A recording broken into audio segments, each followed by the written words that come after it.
The judgment of the birds. One day, the good Lord found himself amazed at the sparrows, the little gray creature colored like the earth that had traveled all the way from earth to his kingdom.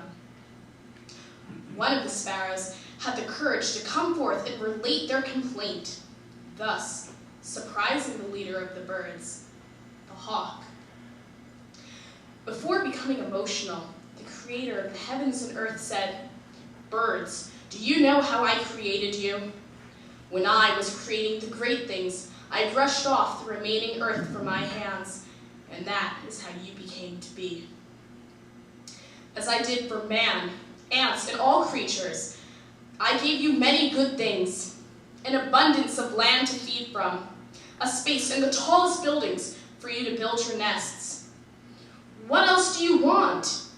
And let me tell you, humans have to struggle for their food, but you can eat without even sowing seeds. You can eat anything man leaves on the streets. You have insects and grasshoppers to eat. What else do you want?" One of the birds came forward and said, "Lord, we have a different request." "Be short and to the point. Are you going to point out mistakes I have done?" "Lord, have mercy. It is nothing like that." "Fine, I'm listening." "We have a complaint about the priest in our village. The other day, he acted in a manner that froze us in astonishment." "The priest? Of your village? But I've known him to be a good shepherd." "We have always felt that way too." "And?" "The other night, he was walking towards church carrying a cross. We were gathering the crumbs that were falling off the carton, having our evening meal. He took a stone and threw it at us." "What happened with that stone?" "It broke the wing of one of our little birds. The poor little bird couldn't fly anymore. It lay there, and by now is surely dead." "Oh, that is bad, isn't it?" "Bad, and really sad, Lord. That poor little soul was the only one remaining in his family. There were 3. One disappeared mysteriously. The other attempted to fly prematurely and died. And the third, a real fine bird, died by the hand of our priest in front of the church. Have pity on us, Lord. We believe that the good Lord is also concerned about us." "Shall I sever his hand?